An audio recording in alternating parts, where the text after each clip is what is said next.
பார்த்திருப்பேன் தவசீலர்கள் அருளை பார்த்திருப்பேன் நவபிருந்தாவனத்தையே பிரார்த்திப்பேன் தவசீலர்கள் அருளை.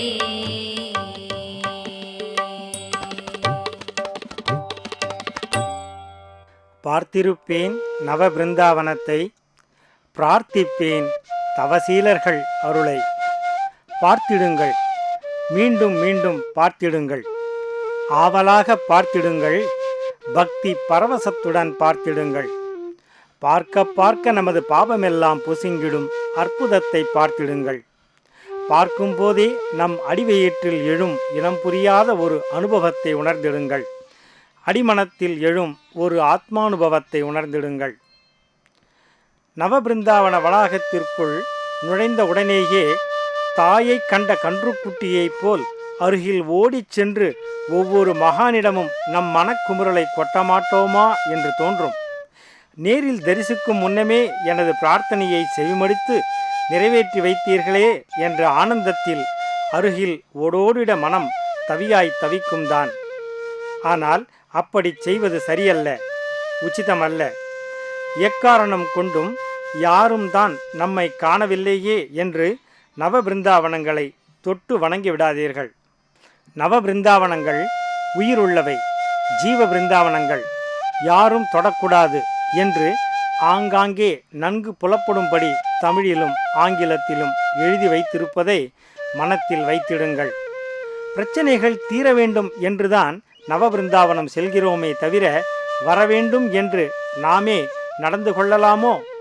எல்லாவற்றுக்கும் ஒரு எல்லை உண்டு, அதை மதிக்க வேண்டும். அதை விடுத்து எல்லை மீறினால் எப்போதும் தொல்லைதான். இதோ எல்லைக்கோடு மஞ்சள் நிறத்தில் போடப்பட்டிருக்கிறது பாருங்கள். இந்த மஞ்சள் கோட்டிற்கு வெளியேதான் நவபிருந்தாவனங்களை வலம் வந்து தொழ வேண்டும். இதை தாண்டி உள்ளே செல்லுதல் கூடாது. நினைத்த இடத்தில் நவபிருந்தாவனங்களை விழுந்து வணங்காமல் அதற்கென 2 இடங்கள் குறிப்பிடப்பட்டிருக்கிறது. எப்படி நமஸ்கரிக்க வேண்டும் என்பதற்கும் அம்புக்குறி போடப்பட்டுள்ளதை கவனித்து அதன்படி செய்ய வேண்டும். சிறிய ஆலயத்திற்கு 2 பக்கங்களிலும் அத்தகைய குறியீடுகள் இருக்கும். அதன்படி முதலில் ஒரு நமஸ்காரம் செய்து அந்த ஆலயத்தை வலம் வந்து அடுத்த நமஸ்காரம் செய்ய வேண்டும். ஒருபோதும் நவபிருந்தாவனங்களைத்தானே வலம் வருகிறோம் என ஆலயத்தின் முன்புறம் கடந்து செல்லாதீர்கள். ஆலயத்தையும் சேர்த்தே வலம் வர வேண்டும். ஓருருவில் மூவர் அருள்பாலிக்கும் ஆலயமல்லவா அது? 9 பிருந்தாவனங்கள் ஓரிடத்தில் இருப்பதால் இந்த க்ஷேத்திரம் நவபிருந்தாவனம் என அழைக்கப்படுகிறது. இந்த 9 பிருந்தாவனங்களிலும் உறையும் மகான்களை ஒவ்வொருவராக தரிசிப்போமாக. ஸ்ரீ பத்மநாப தீர்த்தர். பூர்ண பிரஜ்ஞகிருதம் பாஷ்யம் ஆதௌ தத்பாவபூர்வகம் யோ வியகரோன் நமஸ்தஸ்மை பத்மநாபாக்கிய யோகினே. ஸ்ரீ ஜெயதீர்த்தர். ஸ்ரீ ரகுவர்யர். சித்ரை பதச்சை கம்பீரை வாக்கியைர்மானைரகண்டிதை குருபாவம் யஜந்தி பாதி ஜெயதீர்த்தவாக் மகாபிரவாகினி பீமா யஸ்ய மார்கமதான்முத ரகுவர்யோர்முதம் தத்யாத் காமிதார்த்த பிரதாயகா. ஸ்ரீ கவீந்திர தீர்த்தர். வேந்திராரூடபதாசக்தம் ராஜேந்திர முனிசேவிதம் ஸ்ரீ கவீந்திர முனிம் வந்தே பஜதாம் சந்திர சந்நிபம்.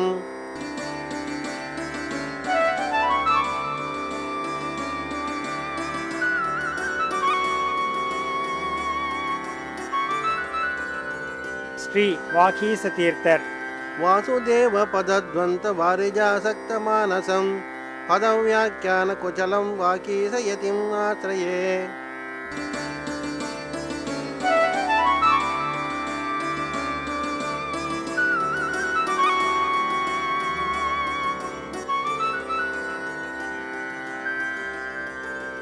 ஸ்ரீ வியாசராஜர். அர்த்திகல்பிதகல்போயம் பிரத்யத்தி கஜகேசரி வியாசதீர்த்த குருத்பூயாத் அஸ்மதிஷ்டார்த்த சித்தயே.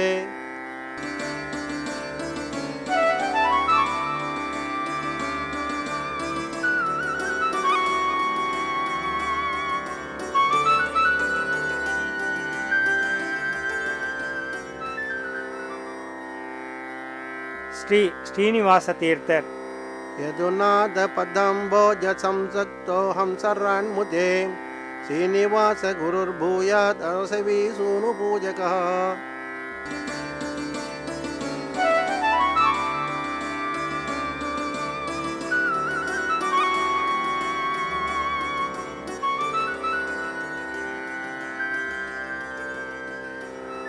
ஸ்ரீ ராமதீர்த்தர். रामतीर्थ गुरुं वन्दे रामपादाब्जवाजकं सम्यक् ज्ञातरेसानां रामपारम्य साधकम्.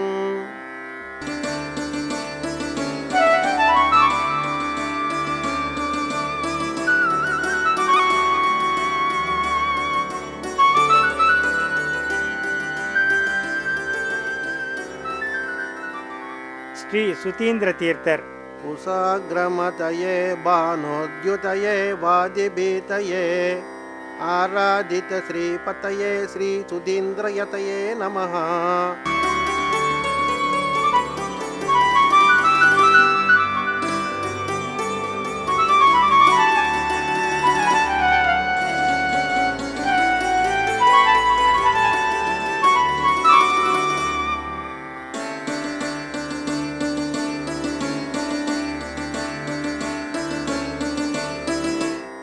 ஸ்ரீ கோவிந்த உடையர். तुङ्गभद्रा नदीतीरे चरन्तं दुश्चरं तपः वन्दे गोविन्दतीर्थाख्यं मुनिं ज्ञानसमृद्धये.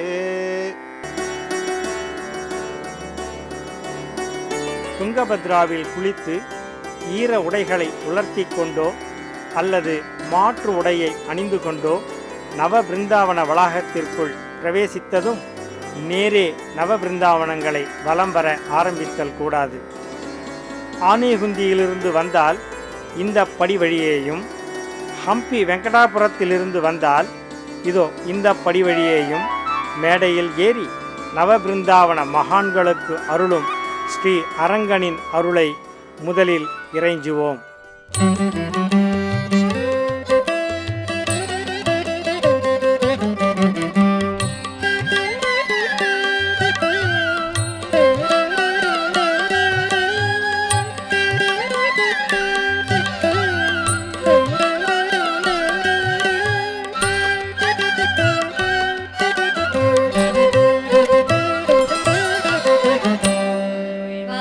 அரங்கா அருளே அரங்கா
திருக்கோலம் ஆனந்தம் ஆனந்தம் நவபிருந்தாவனம் அரிது அரிது நின் தேவியின் திருக்கோலம் தானாகவே அமது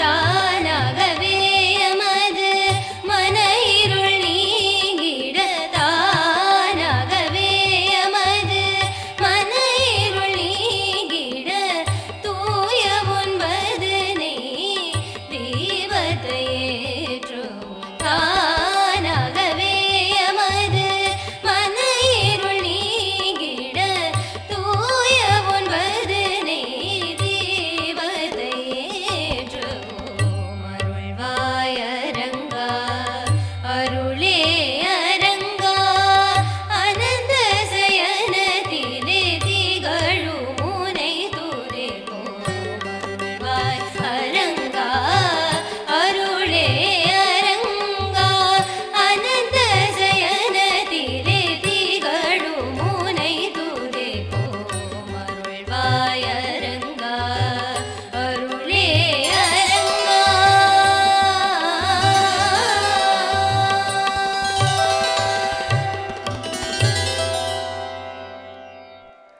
அரங்கனின் சன்னதியில் 9 நெய்விளக்கேற்றி அருகில் இருக்கும் ஜாகிரதை ஆஞ்சநேயர் ஆலயத்தில் ஒரு நெய்விளக்கேற்றி பக்தி சிரத்தையுடன் வழிபட்டால் நமது எண்ணங்கள் நிறைவேறும் என்பது கண்கூடான உண்மை. வகை வகையாய் தவம் செய்தார்களே, அந்த குகை அரங்கனின் சன்னதிக்கும் ஜாகிரதை ஹனுமார் ஆலயத்திற்கும் இடையே அமைந்துள்ளது. கிருத்தயுகத்தில் ஸ்ரீ பிரகலாதராஜர் இளைப்பாறிய இடம் அது. ஸ்ரீ பிரகலாதர் ஏன் இங்கு வந்தார் என்பதை பிறகு பார்ப்போம். துங்கபத்ரா ஸ்நானம் அரங்கன் சன்னதியிலும் ஸ்ரீ ஹனுமார் சன்னதியிலும் நெய்விளக்கேற்றி அதன் பின்னர்தான் நவபிருந்தாவனங்களை வலம் வர துவங்க வேண்டும். எக்காரணம் கொண்டும் நவபிருந்தாவன வளாகத்திற்குள் ஸ்நானம் செய்யாமல் பிரவேசிக்க கூடாது. முன்பே சொன்னபடி ஆடவர்கள் அவரவர் மதாச்சாரப்படி நாமங்களை தரித்து கொண்டுதான் உள்ளே வர வேண்டும். சட்டை பனியனின்றி ஆடவர்கள் வரவேண்டும் என்பதை தவறாக புரிந்து கொண்டு சிலர் பேண்ட் அல்லது லுங்கியுடன் வந்து விடுகின்றனர். அங்கவஸ்திரம் மேல் துண்டுடன் வலம் வருவதே மேலான பலனை தரும். பெண்கள் குளித்த பின்பு தலைவாரி பின்னல் போட்டுக்கொண்டோ அல்லது வாரி முடிந்து கொண்டோதான் நவபிருந்தாவன வளாகத்திற்குள் நுழைய வேண்டும். கட்டாயம் திலகமிட்டு கொள்ள வேண்டும். தலைவிரி கோலத்தை தவிர்க்க வேண்டும். நவபிருந்தாவனங்களை அங்க பிரதட்சணம், அதாவது உடல் வலம் வருதல் அவ்வளவு எளிதல்ல. ஏனெனில் நம்மை அறியாமல் உருண்டு சென்று நவபிருந்தாவனங்களை தீண்டிவிடும் அபாயம் இருப்பதால் உடல் வலம் வருதலையும் தவிர்த்தல் நன்று. அவசரமாக நடக்காமல், நிலம் அதிராமல், யாருடனும் அனாவசிய பேச்சு பேசாமல் நவபிருந்தாவன மகான்களின் ஸ்லோகங்களை சொல்லிக்கொண்டு அல்லது ஒவ்வொரு சுற்றுக்கும் ஒவ்வொரு மகான்களின் நாமத்தை உச்சரித்து கொண்டும் வலம் வர வேண்டும்.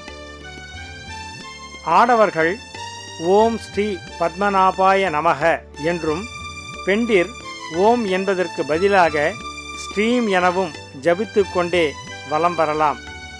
இதேபோல் ஒவ்வொரு சுற்றிலும் ஒவ்வொரு மகான்களை தியானிக்க வேண்டும். அல்லது அந்த மகான்களின் தியான ஸ்லோகங்கள் தெரிந்தால் அதையும் ஸ்மரணை செய்து கொண்டு வரலாம். கணவன் மனைவியாக வருபவர்கள் வலம் வருகையில் கணவனுக்கு வலதுபுறம் மனைவி இருக்குமாறு வலம் வர வேண்டும்.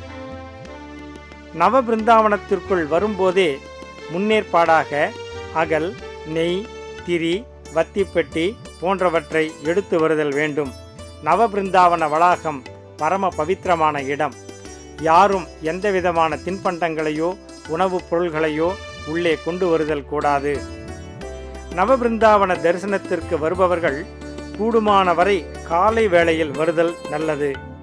அரங்கனையும் ஹனுமனையும் தரிசித்து நெய்விளக்கேற்றி நவபிருந்தாவனங்களை இவ்விதமாக ஒரு சுற்றுக்கு 2 இடங்களில் நமஸ்காரம் செய்து கொண்டு 10 முறை வலம் வர வேண்டும். 9 பிருந்தாவனங்கள் இருப்பதனால் 9 சுற்றுக்கள் தானே, ஏன் 10 என்றால் இதோ இந்த சிறிய ஆலயத்தில் இருப்பவருக்காகத்தான் முதல் சுற்று.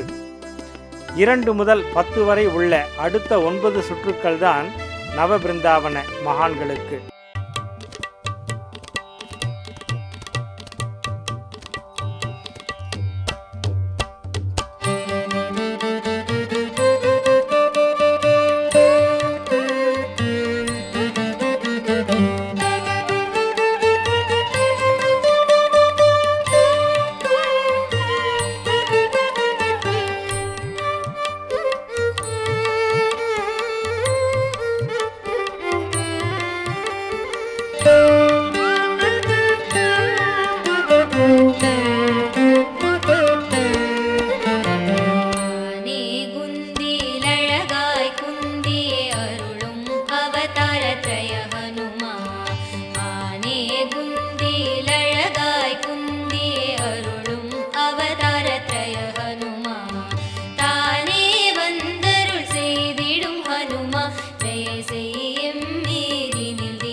ஸ்ரீராமச்சந்திரனை பணிவாய் துணிவாய் சாதிப்பாய் காரியங்கள் அனைத்தையுமே. ஸ்ரீராமச்சந்திரனை பணிவாய் துணிவாய் சாதிப்பாய் காரியங்கள் அனைத்தையுமே. திரேதாயுகத்தினில் துவங்கிய நின் செயல் தொடரும் ஒவ்வொரு யுகத்திலுமே. திரேதாயுகத்தினில் துவங்கிய நின் செயல் தொடரும் ஒவ்வொரு யுகத்திலுமே. ஆனே குந்தில் அழகாய் குந்தியே அருளும் அவதார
சித்தாந்தம் செழிக்க பாஜகத்தினில் மத்வராய் உதித்தாய் ஜகத்தினில் மத்வ சித்தாந்தம் செழிக்க பாஜகத்தினில் மத்வராய் உதித்தாய் முகத்தால் ஹனுமன் புஜத்தால் பீமன் முகத்தால் ஹனுமன் புஜத்தால் பீமன் மத்வர கிரந்தம் கையினிலேந்தி மத்வர கிரந்தம் கையினிலேந்தி ஆனே குந்தில் அழகாய் குந்தியே அருளும் அவதாரத்ரய ஹனுமா தானே வந்தருள் செய்திடும் ஹனுமா தயை செய்யும் மீதினில் தினமே ஆனே குந்தில் அழகாய் குந்தியே அருளும் அவதாரத்ரய ஹனுமா ஆனே குந்தில் அழகாய் குந்தியே அருளும் அவதாரத்ரய ஹனுமா ஆனே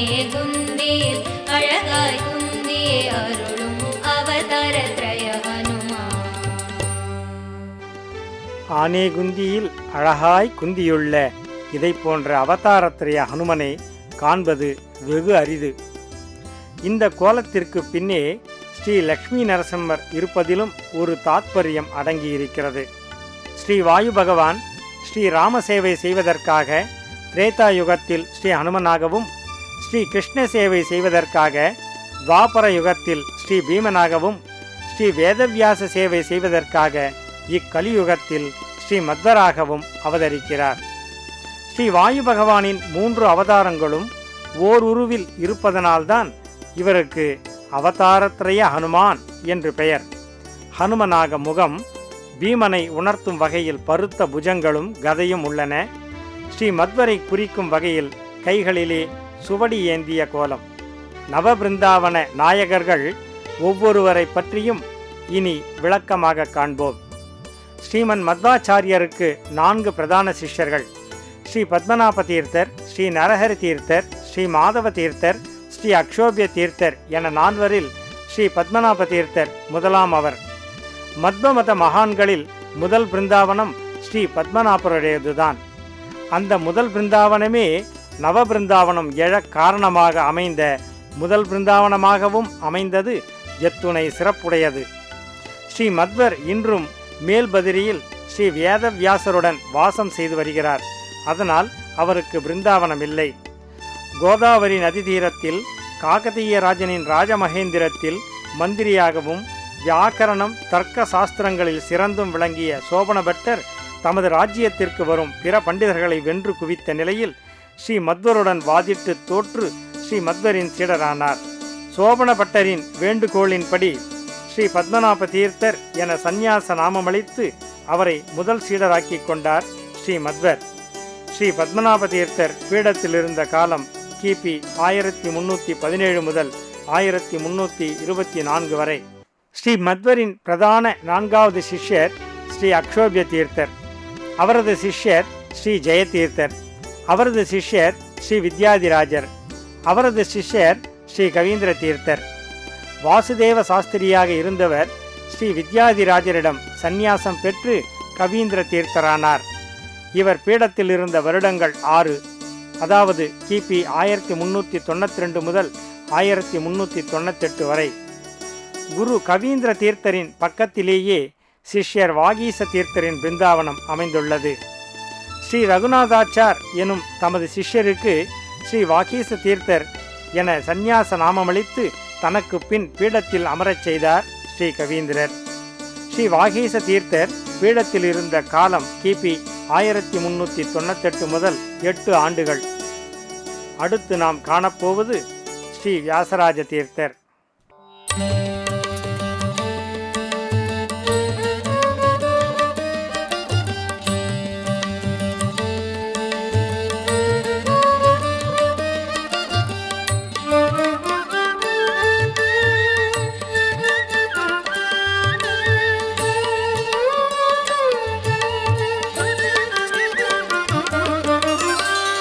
வியாசராஜரே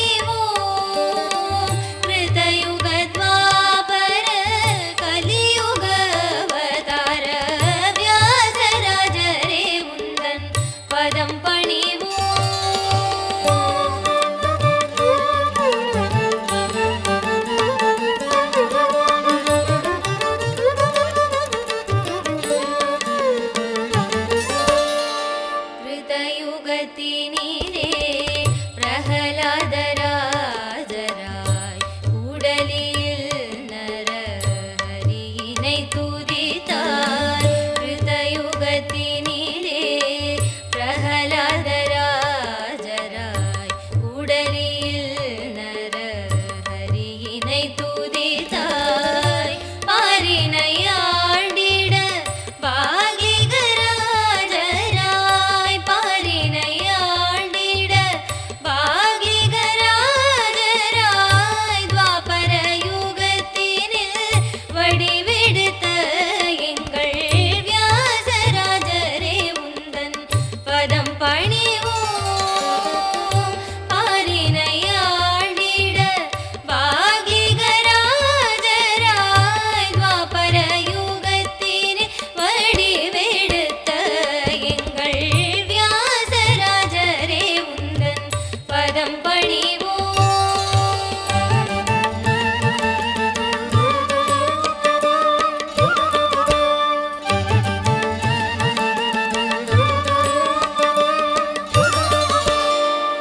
வன்னூரில் அவதரித்த அந்த க்ஷணத்தினிலே பச்சிளம் குழந்தையாய் ஸ்ரீமடம் சேர்ந்து வன்னூரில் அவதரித்த அந்த க்ஷணத்தினிலே பச்சிளம் குழந்தையாய் ஸ்ரீமடம் சேர்ந்து பிரம்மண்ய தீர்த்தரிடம் சந்நியாசமே பெற்று பிரம்மண்ய தீர்த்தரிடம் சந்நியாசமே பெற்று ஸ்ரீபாதராஜரிடம் குருகுலம் பயின்ற ஸ்ரீ வியாசராஜரே உந்தன் பதம் பணிவோம் பிரம்மண்ய தீர்த்தரிடம் சந்நியாசமே பெற்று ஸ்ரீபாதராஜரிடம் குருகுலம் பயின்ற ஸ்ரீ வியாசராஜரே உந்தன் பதம்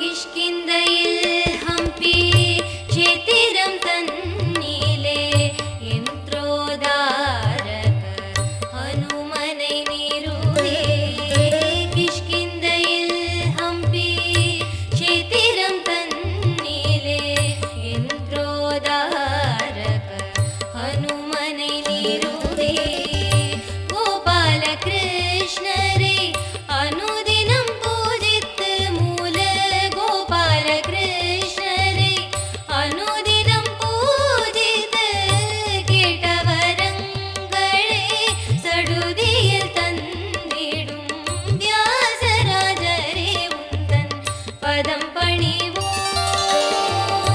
கோபால கிருஷ்ணரை அனுதினம் பூஜித்து கேட்டவரங்களே சடுதியில் தந்திடும் வியாசராஜரே உந்தன் பதம் பணிவோம் கிருதயுக துவாபர கலியுக அவதார வியாசராஜரே உந்தன் பதம் பணிவோம் பதம் பணிவோம் பதம் பணிவோம்